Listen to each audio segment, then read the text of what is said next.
On March 3rd, 2020, I received a voice message from Hattie Johnson. She's head of the repatriation group of the Marines, and she was trying to reach next of kin of my Uncle Edward Glenn Walker.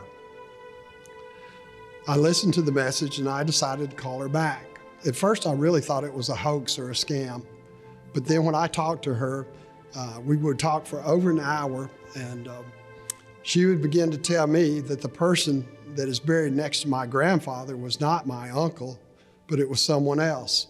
My uncle was actually buried in what was known as the Punch Bowl in Hawaii and had been there since 1947. We would talk on, and I would just stop and I asked her, how tall is the person that you have in Hawaii? She looked at her papers, and when she told me that he was 6'3", I knew then that they had my uncle.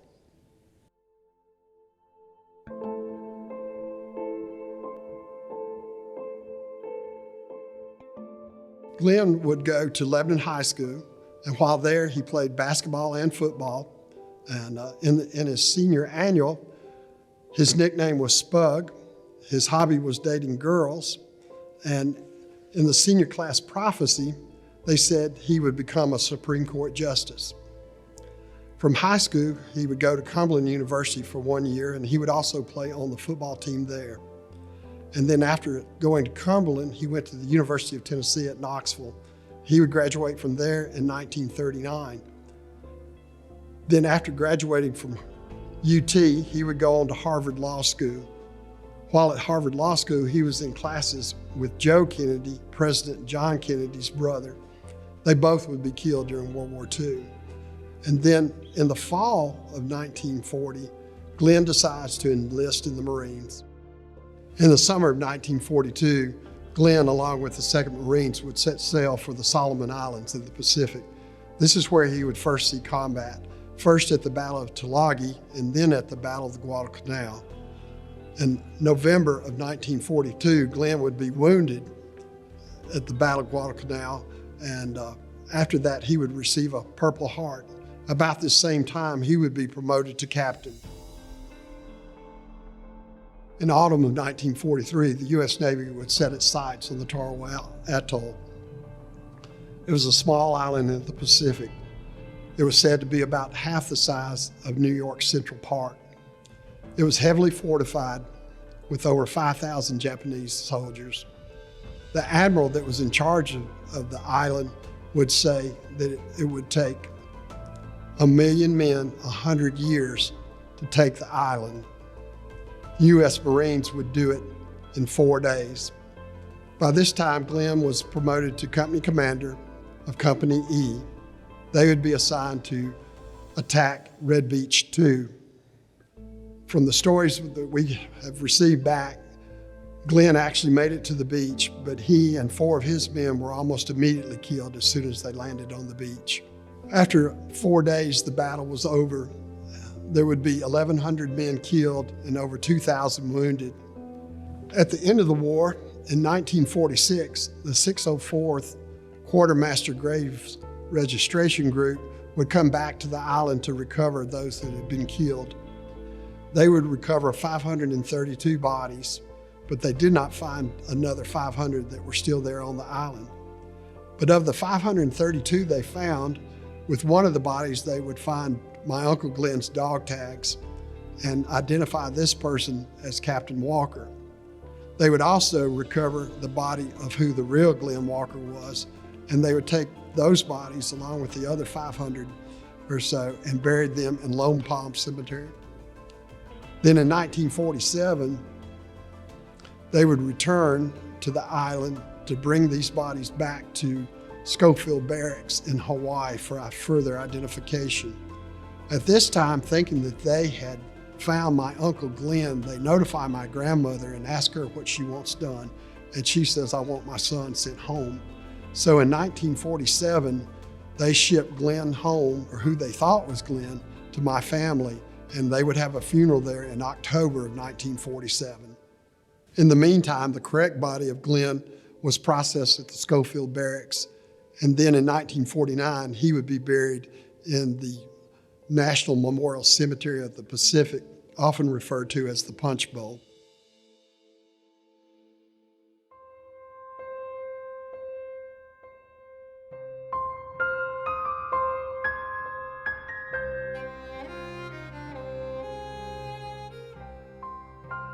In January 2016, the Defense POW/MIA accounting agency began investigating incidents at Tarawa. They would disinter 98 of the unknowns out of the punch bowl. Then one of those was X198. That was the number that was assigned to my Uncle Glenn. So Glenn was identified in 2019, but it would take over a year for Hattie to find me. And then the COVID pandemic held us up from having the service for Glenn. And then finally this year, we would begin to prepare for Glenn's arrival back to Lebanon. Glenn would finally arrive home on Wednesday, July the 21st. He would actually start his flight the day before from Hawaii. He would be escorted by Captain Nick Richardson. They would originally fly into Dallas, where they would do a dignified transfer there and load him onto the plane that would bring him on into Nashville.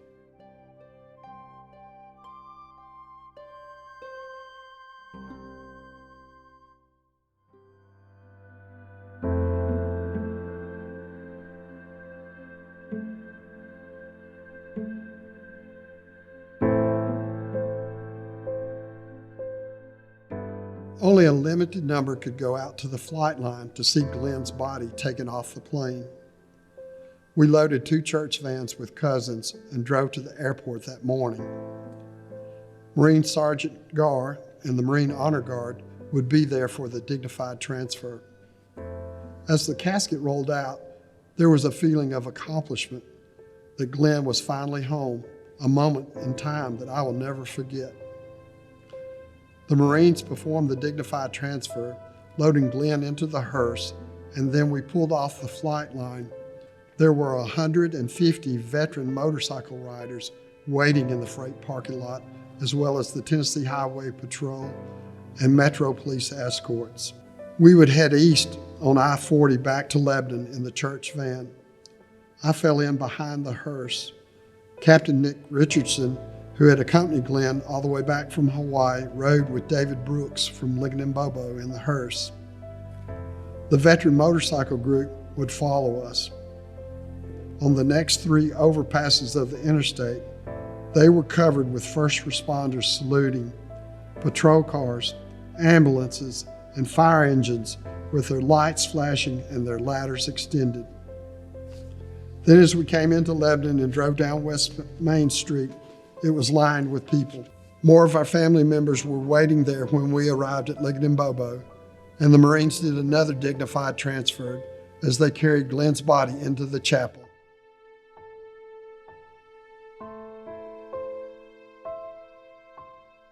We gathered as a family while the veterans filed by to pay their respects to Glenn.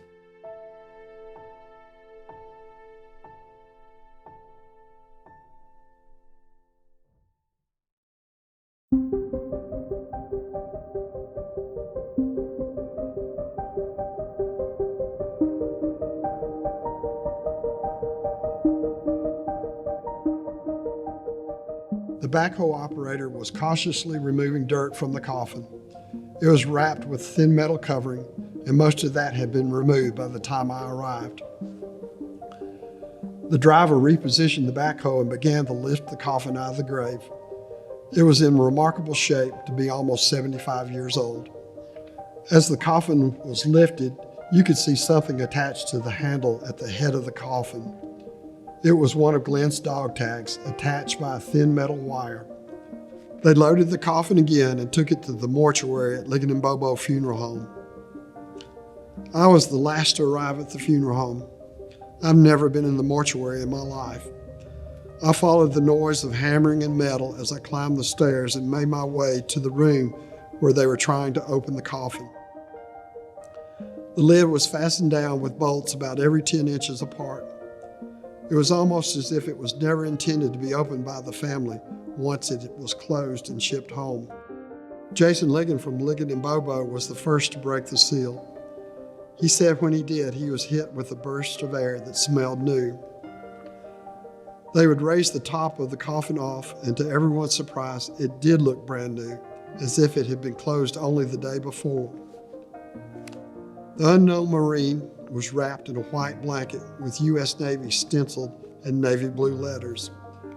It was strapped with marine green ties.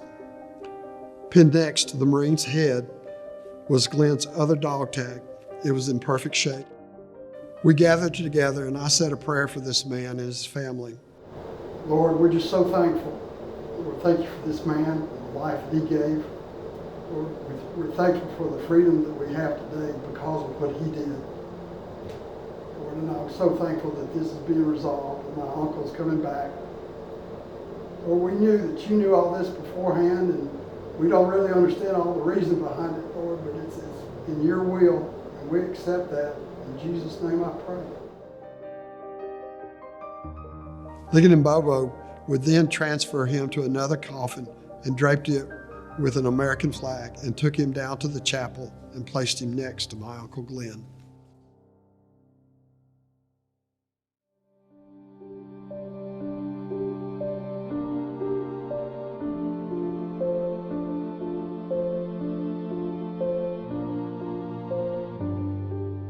The day of the memorial, we held a reception at Fairview Church for family and close friends. They began arriving at 12:30 for the 1 o'clock reception. We would have almost 100 cousins come.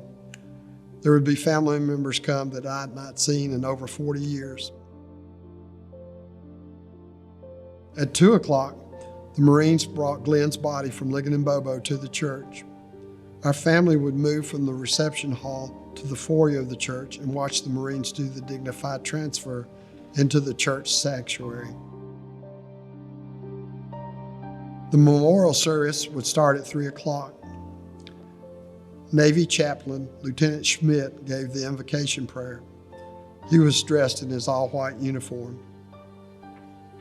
I would begin to tell Glenn's life story and stop at different points for others to contribute.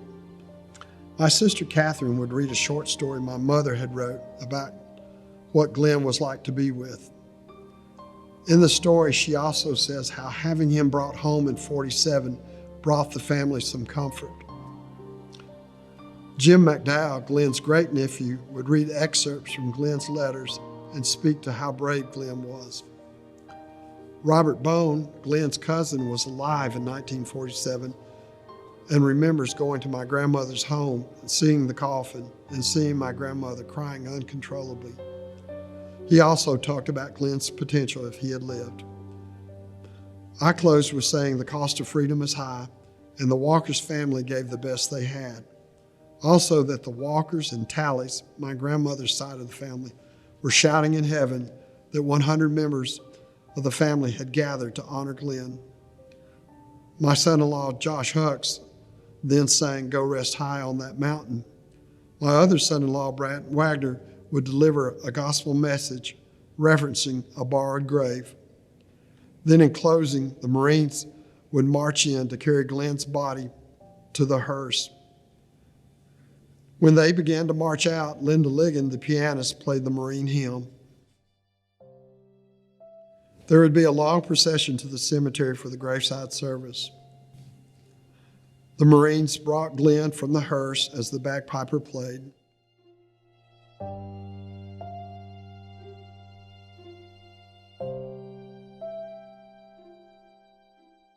Lieutenant Schmidt read the 23rd Psalm and prayed. The Marines did the gun salute, and the Lieutenant Colonel presented the flag to my cousin Jimmy McDowell, as he was the oldest relative.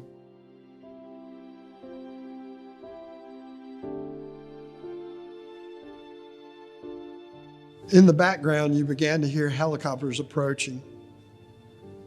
The Tennessee National Guard Helicopter Battalion performed the missing man formation flyover with 4 Black Hawk helicopters.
This unknown Marine, who had been buried next to my grandfather for almost 75 years, brought comfort to our family. I cannot imagine what it had been like for my mother and my grandmother to think that Glenn's body was still somewhere out there in the Pacific. We owe him a great debt of gratitude. He stood in the gap for my family, for my Uncle Glenn, until we could actually get him brought back home.